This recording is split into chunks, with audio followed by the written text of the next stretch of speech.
Hi everyone, I'm Angela, also known as the Epic Initiator. Don't you love how clean my room looks?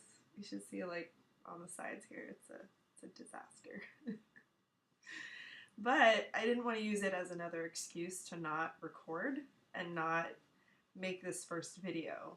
Just a little bit about who I am. I live in New York City. I am a life coach and energy coach. I'm also an actor.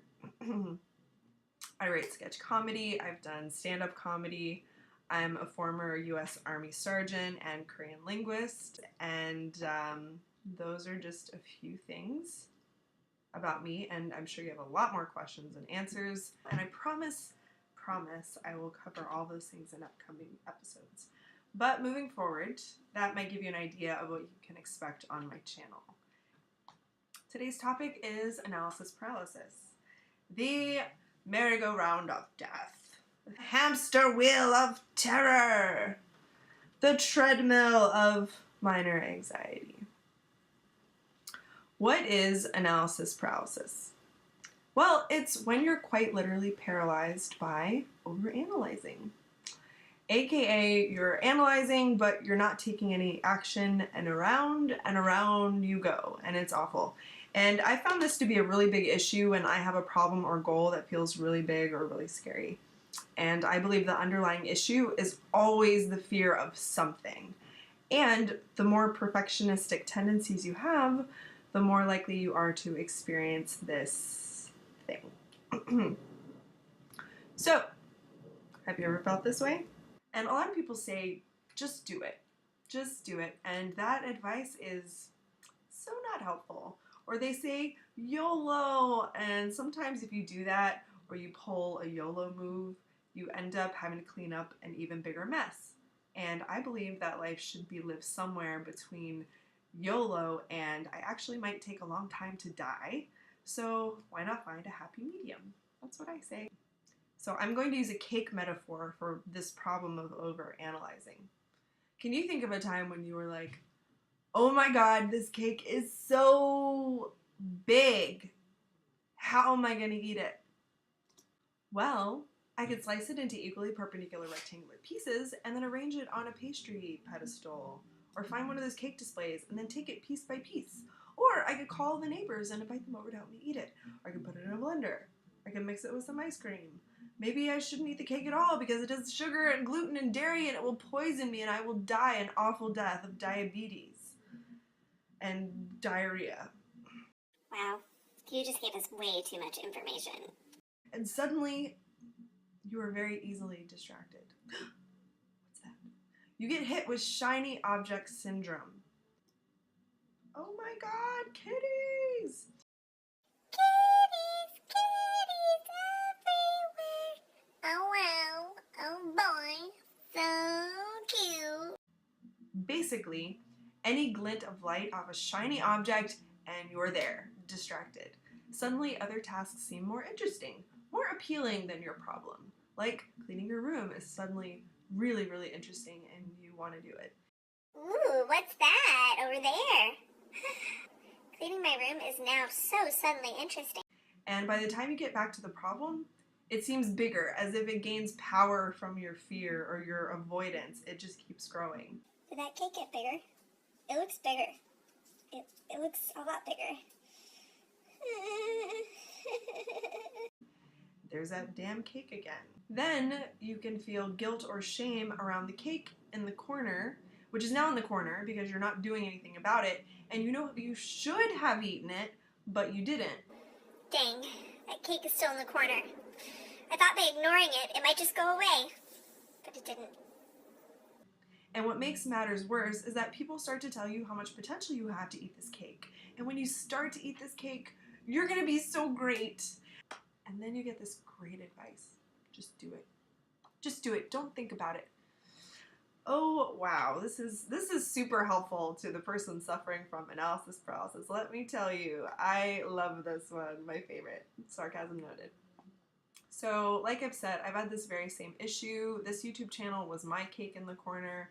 I have full production value in my brain at all times. So in my mind, I've got special effects and Bollywood dancers, stuntmen, pyrotechnics, and a full editing crew. So obviously I don't have that. I'm like filming in my bedroom with my dog on the bed. My dog is sleeping on the bed over there. And so after 2 years of spinning my wheels, how did I finally get started, you ask? Great question. Super smart. You know I like to. Okay, step 1. I started from where I was. The good news is when you have analysis paralysis, you likely have plenty of options, which is great, but also awful because you have too much information. You have too many options and it all ends up in your head. So you may need to grab a friend or you may need to hire a coach and take a dump, a massive brain dump. Do an information dump. So what you're going to do is write down everything. Write down what you have available to you, all your resources, write down everything that you know that you need, and then check that with a friend. And hopefully you have a really anal retentive, organized, over-analyzing friend as well who can check that out with you. Do you really need that, or is it something you want? Can you come up with a workaround? In my case, I had 3 different cameras, 3 different lighting options, and these were really effing me up. But it wasn't just that. I would, clean my room and then it would get messy again, and then I would be like, well, I need to clean my room before I can do the video, or I want to get like better makeup, or on and on. So you can consistently distract yourself with new things that keep you from actually doing the damn thing. I also had 5 different editing solutions, and then I had technical issues.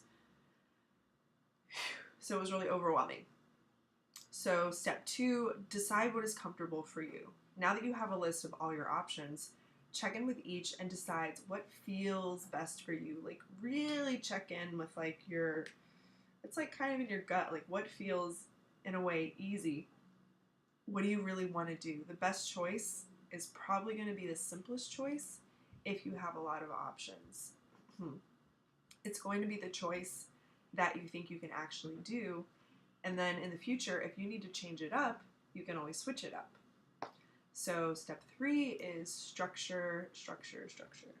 Now, this could easily be another trap. It could all be a trap. So don't overdo it. Just make a list of all the little steps you need to do to take in order to do your thing from start to finish. My peer coach from IPEC, Chad Brown, he says, the wall in front of you is made of small bricks. And I've heard this said a lot of times by different spiritual teachers like Martha Beck, whom I love. You've heard it before. Like, just take the first step, one step at a time. The journey of 1,000 miles begins with a single step. That's Lao Tzu. Yeah, so this has been said a million times, but I found this metaphor especially helpful. So imagine that your goal is on the other side of that wall, and every step that you need to take to make it to the other side of that wall is one of these small bricks. So what you're going to do is break down each step into the smallest step. Again, no need to be ridiculous. Just make sure it's 1 step, not 2. Step 4, get an accountability partner. Speak those dreams out loud and make sure you're being accountable not only to yourself, but to someone else. And it's really good to have a buddy or a coach or somebody that you can check in with. Step 5, schedule your steps. Make a timeline for when you want to have each goal done and reassess. Because each step of the process might take a little longer than you think. So don't beat yourself up if it's not done by a certain time, as long as you are making consistent forward action. Step number 6, take action. This is where just do it comes into play, but notice there were like 5 other steps that you needed to figure out what you wanted to do, what your resources were, how you wanted to do it. These are important. Step 6, take the action. And just do it comes in handy at this point. This is a great piece of advice. Remember that the ice is thickest in the middle of the lake, and that's something else that Chad Brown says. And that's just like a metaphor for life. Like when you're taking a risk and you're stepping out, It seems scary because the ice seems thin, you don't know what you're doing yet, and you don't have a lot of trust and faith in this thing. But as you move out into the unknown and you're in the middle of the lake, that's actually where the ice is the thickest. So there's a little bit of like trust and surrender that come in handy here. Know that your process is going to evolve. Don't try to get it all right now. Do your best, let go of the rest. And you're going to learn from your mistakes. And if you're making mistakes, it means you're taking action. So congratulations. Which is great because life is not lived in the inside of your mind. Once you begin to take action, as in actually moving in the direction of your dreams and making them a reality, your life will change. And your old self will die. And your ego will say, you're gonna die. Your ego's gonna freak out. You're gonna die. You're gonna die. But you're not. You're not gonna die. Yes, your life is gonna change. Part of you, the old way of being, will die. It could get uncomfy. But isn't that better than the merry-go-round of death? The hamster wheel of terror. It is, and you can do these steps alone, but if this is something you've been struggling with, it's a really good idea to get a friend or a coach who will help you move past your fears and move forward. Now, if your fear is debilitating, you know it's not rational, but you seize up in actual terror, you probably have some unconscious trauma. So in this case, it would be a good idea to seek out a therapist and get some help if you don't have one already. And there's absolutely no shame in that. The most evolved people that I know have opened up to a therapist. But also, I'm going to talk about how to choose a therapist, more about therapy and other videos for you. But yeah, like therapy is great. It can be great. It can be really uncomfortable, but radically life-changing, amazing, healing, awesome. And that's it. So get out there, make those crazy dreams happen. And it's okay if they're not crazy too. If you have boring dreams, I still accept you. Boring dreams have just as much right to come true as fun dreams. And lastly, I look forward to your comments. So let me know what you want me to talk about on this channel, or if you have questions, and I'll do my best to answer those. I will definitely take other video ideas, and you can connect with me here or on social media. I have a bunch of accounts. I've put all the links for you below. I trust that you're smart enough to know how to subscribe and like the channel if you want to support me and see more videos when I release them. I will have a release schedule coming up soon. And for more videos, I'm going to be talking about spirituality, relationships, therapy, how to find a good therapist, life purpose, how weird life is, synchronicity, signs, how to grow and evolve, how to make your life better. I am all about healing and having fun. So if I can make you laugh and I can help you, I'm really happy and I've done my job. So see you next time.